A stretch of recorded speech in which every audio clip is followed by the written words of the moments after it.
1873 में पुणे में बैठा एक भारतीय व्यक्ति अपनी एक किताब लिखता है और उस किताब के पहले पन्ने पर एक बहुत ही अनोखा समर्पण या डेडिकेशन लिखता है। हाँ, वो अमेरिका के ब्लैक स्लेव्स वाला हिस्सा है ना। बिल्कुल। वो अपनी ये किताब अमेरिका के उन लोगों को समर्पित करता है जो वहां अश्वेतों की गुलामी खत्म करने के लिए लड़ रहे थे।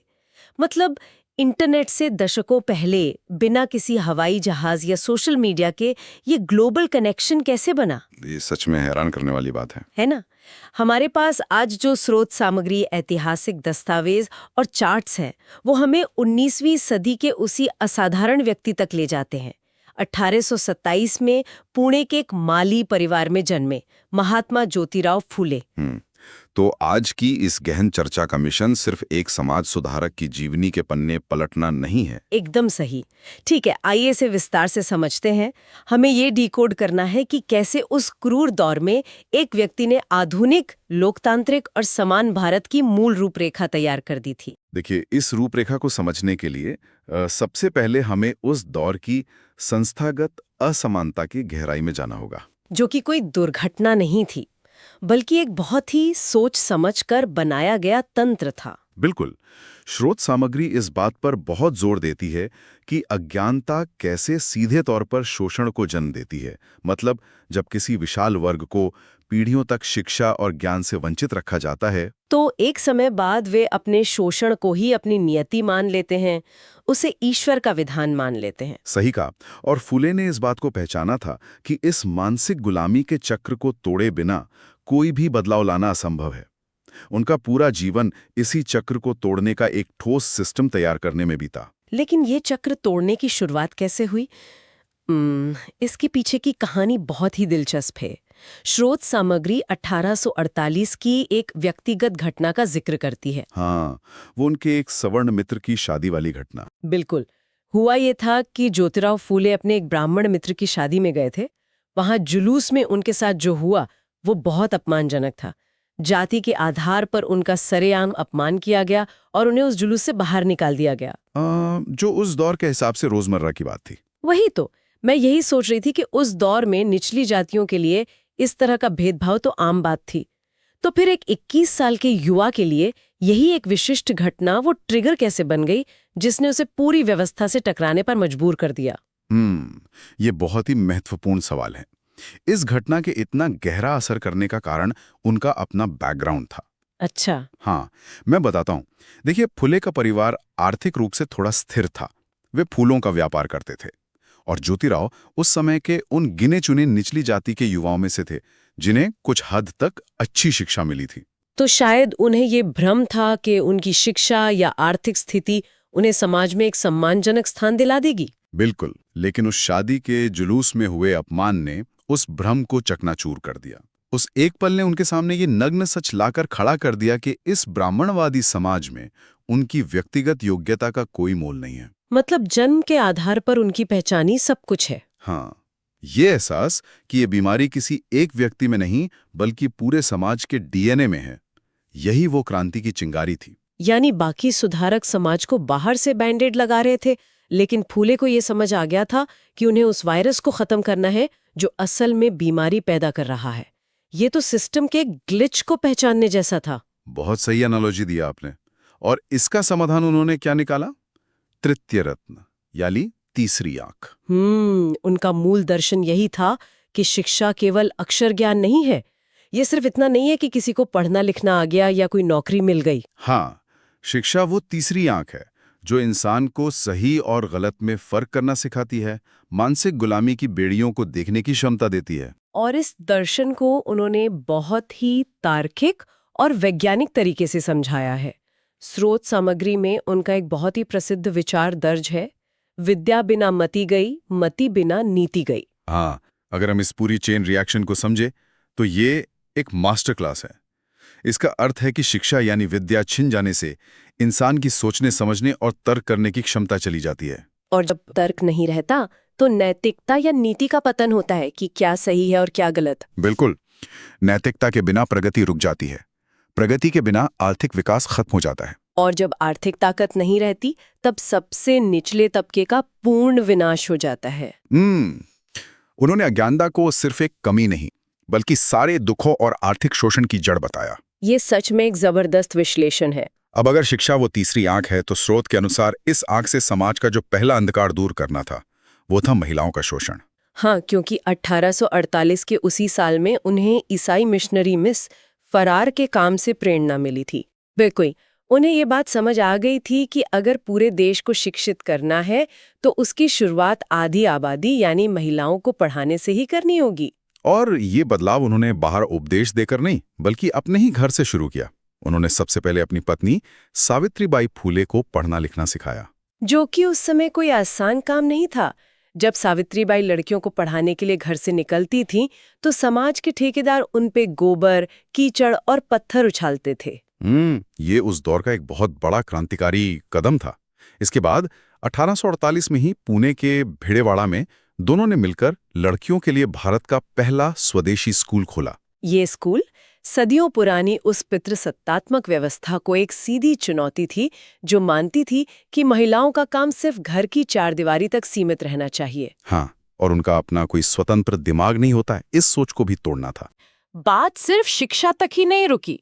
स्रोत में 1863 की एक घटना का जिक्र है, बाल हत्या प्रतिबंधक गृह, जो कि एक तरह का इन्फेंटिसाइड प्रिवेंशन सेंटर था। हाँ, लेकिन किसी के भी मन में ये सवाल उठना लाजमी है कि आखिर उस समय समाज में ऐसा क्या हो रहा था कि एक शिक्षाविद को भ्रूण हत्या या बाल हत्या रोकने के लिए एक पूरा केंद्र खोलना पड़ा। देखिए, ये उस दौर की सबसे कड़वी और छुपी हुई सच्चाई थी। उस समय बाल विवाह आम था, और अगर किसी कम उम्र की लड़की का पति मर जाता तो उसे आजीवन विधवा का जीवन जीना पड़ता था।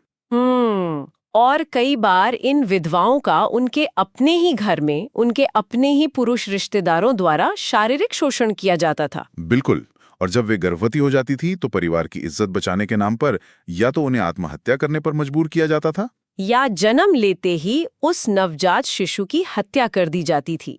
ये कितना भयानक पाखंड था जिसे फूले ने पहचाना। हाँ, ये केंद्र इसलिए बनाया गया ताकि ऐसी शोषित विधवाएं सुरक्षित रूप से बिना समाज के ताने सुने बच्चों को जन्म दे सकें।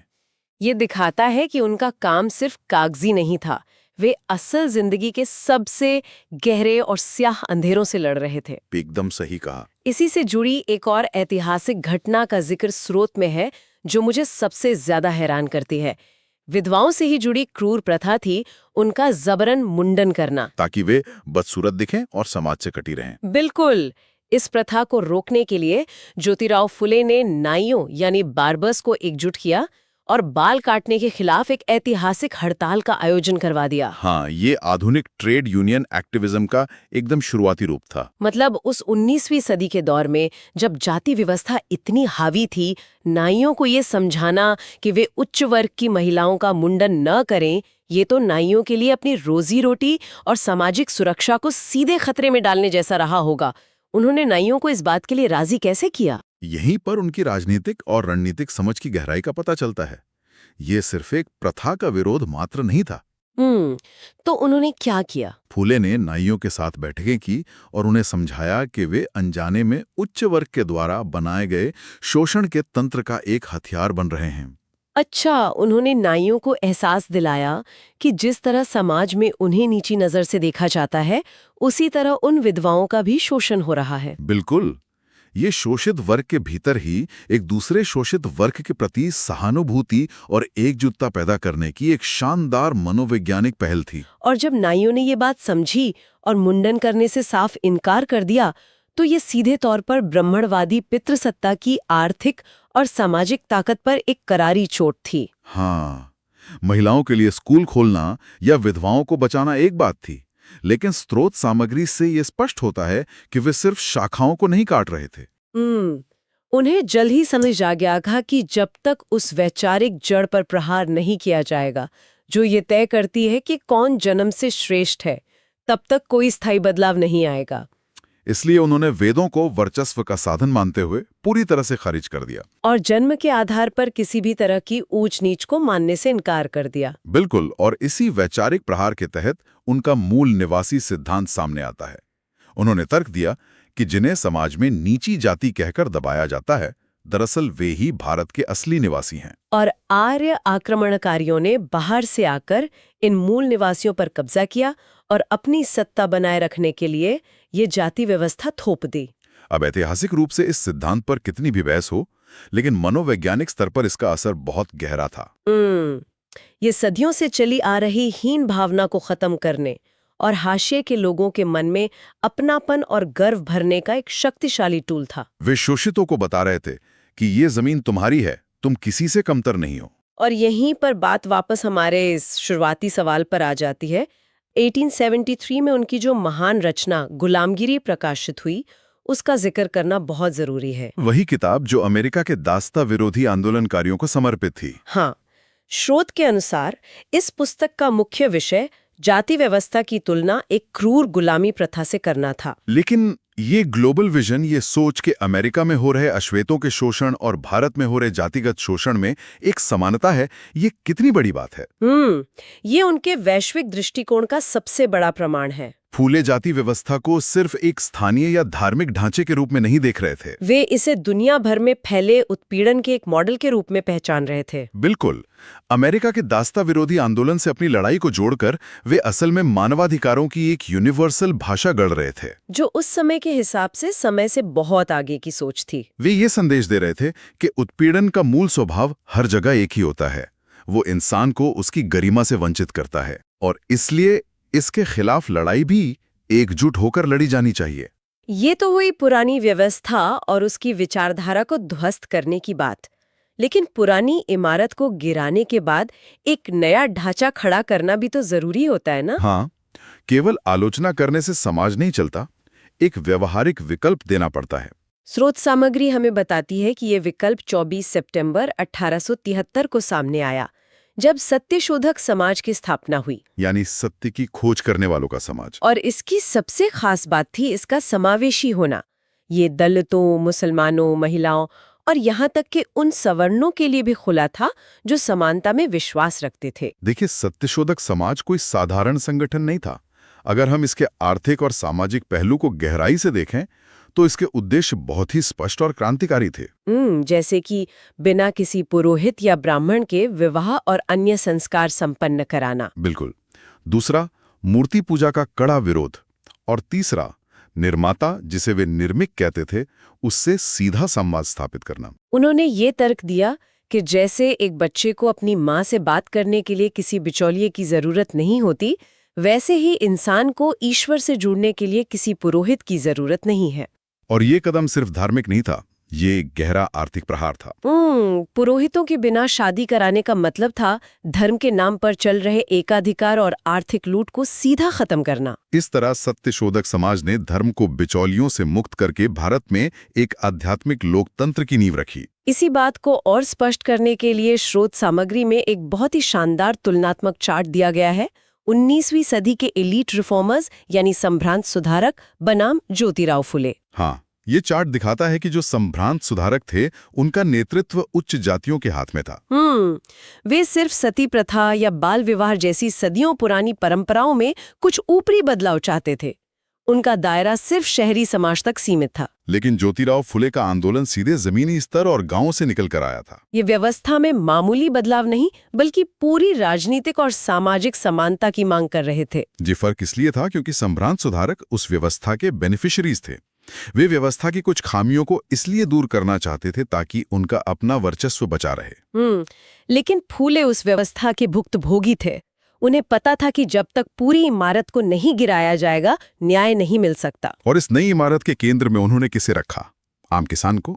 सत्यशोधक समाज की चर्चा करते हुए किसानों के रक्षक के रूप में उनके रूप को नजरअंदाज नहीं किया जा सकता। उन्होंने आम किसान को बलि राजा का प्रतीक माना। उनकी एक और बहुत ही सशक्त पुस्तक है, शेतकऱ्याचा आसूड, जिसका मतलब है किसानों का कोड़ा। इस किताब में उन्होंने जो आर्थिक विश्लेषण किया है, वो आज भी प्रासंगिक लगता है। हाँ, उन्होंने बहुत ही बारीकी से उजागर किया कि कैसे ब्रिटिश नौकरशाही और स्थानीय साहूकार मिलकर किसानों का खून चूस रहे थे। बिल्कुल। एक अंग्रेज अफसर जिसे स्थानीय भाषा नहीं आती, वो पूरी तरह से स्थानीय क्लर्क पर निर्भर है, जो खुद उच्च जाति का है। और वो क्लर्क अपने ही समुदाय के साहूकार को बचा रहा है। इस पूरी मिलीभगत में पिस कौन रहा है? आम किसान। यानी सामाजिक शोषण और आर्थिक लूट आपस में गहराई से जुड़े हुए थे। एकदम सही। फुले ने ये स्पष्ट कर दिया था कि जब तक किसान और मजदूर आर्थिक रूप से स्वतंत्र नहीं होंगे तब तक केवल सामाजिक समानता की बातें करना बेमानी है। लेकिन जमीनी स्तर पर जो ये विशाल आंदोलन शुरू हुआ था, उसे सरकारी नीतियों और कानूनों में बदलना भी उतना ही महत्वपूर्ण था। बिना नीतिगत बदलाव के कोई भी सुधार लंबे समय तक नहीं टिक सकता। और यहीं पे बात आती है 1882 की। स्रोत सामग्री दिखाती है कि 1882 में ब्रिटिश सरकार ने हंटर शिक्षा आयोग का गठन किया था, जहां पुले ने इस आयोग के सामने ऐतिहासिक गवाही दी। उन्होंने मांग की कि गांव में प्राथमिक शिक्षा मुफ्त और अनिवार्य होनी चाहिए और निचली जातियों के छात्रों के लिए विशेष स्कॉलरशिप की व्यवस्था की जाए। ये मांग 1882 में करना अपने आप में एक बहुत बड़ी बात थी। प्राथमिक शिक्षा को अनिवार्य करने की मांग के पीछे का तर्क ये था कि अगर शिक्षा को ऐच्छिक छोड़ दिया गया तो गरीबी से जूझ रहे माता-पिता अपने बच्चों को स्कूल भेजने के बजाय काम पर भेजेंगे। चक्र तोड़ने के लिए इसे अनिवार्य बनाना ही पड़ता। आज हम भारत में शिक्षा के अधिकार यानी राइट टू एजुकेशन की बात करते हैं। ये सोचने वाली बात है कि हंटर कमीशन के सामने रखी गई ये मांगे ही असल में आज के भारत के उस मौलिक अधिकार की वैचारिक नींव है। बिल्कुल। उन्होंने जो बीज बोए थे वे सचमुच आज के आधुनिक भारत के संस्थानों में फल फूल रहे हैं। और उनके इसी विशाल और युग प्रवर्तक योगदान को देखते हुए 11 मई 1888 को समाज सुधारक विट्ठलराव कृष्णजी वांडेकर ने उन्हें महात्मा यानी महान आत्मा की उपाधि से सम्मानित किया। लेकिन अगर हम उनकी अंतिम विरासत की बात करें तो वो सिर्फ एक उपाधि या कुछ किताबों तक सीमित नहीं है। उनकी विचारधारा ने भविष्य के कई महान नेताओं का मार्ग प्रशस्त किया। सबसे बड़ा उदाहरण डॉक्टर भीमराव अंबेडकर है। डॉक्टर अंबेडकर सार्वजनिक रूप से महात्मा फूले को अपने 3 गुरुओं में से एक मानते थे। आज का जो आधुनिक लोकतांत्रिक और समान भारत है, उसकी संवैधानिक इमारत उसी रूपरेखा पर खड़ी है जिसे महात्मा फूले ने तैयार किया था। ये पूरा सफर कितना अद्भुत और प्रेरणादायक है।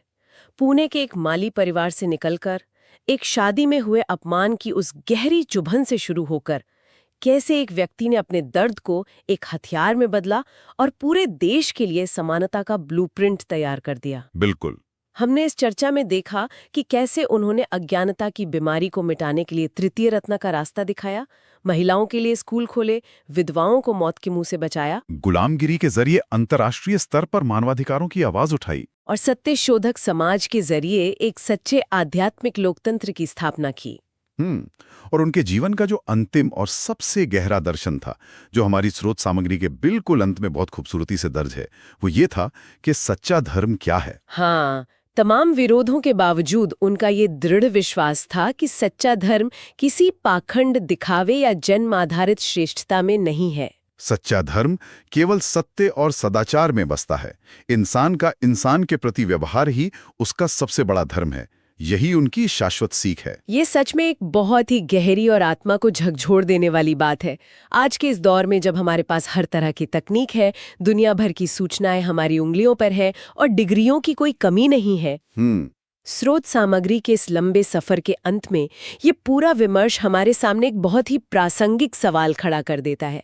अगर महात्मा फूले के अनुसार शिक्षा वह तीसरी आंख है जो हमें सही और गलत का भेद बताती है, जो हमें पाखंड से दूर ले जाती है, तो क्या आज की हमारी ये आधुनिक शिक्षा प्रणाली सचमुच हमें वो तीसरी आंख दे रही है, या फिर हम केवल कागजी डिग्रियां बटोर रहे हैं और अपनी अपनी मानसिक गुलामियों, अपने अपने पूर्वाग्रहों की बेड़ियों में आज भी उसी तरह कैद हैं?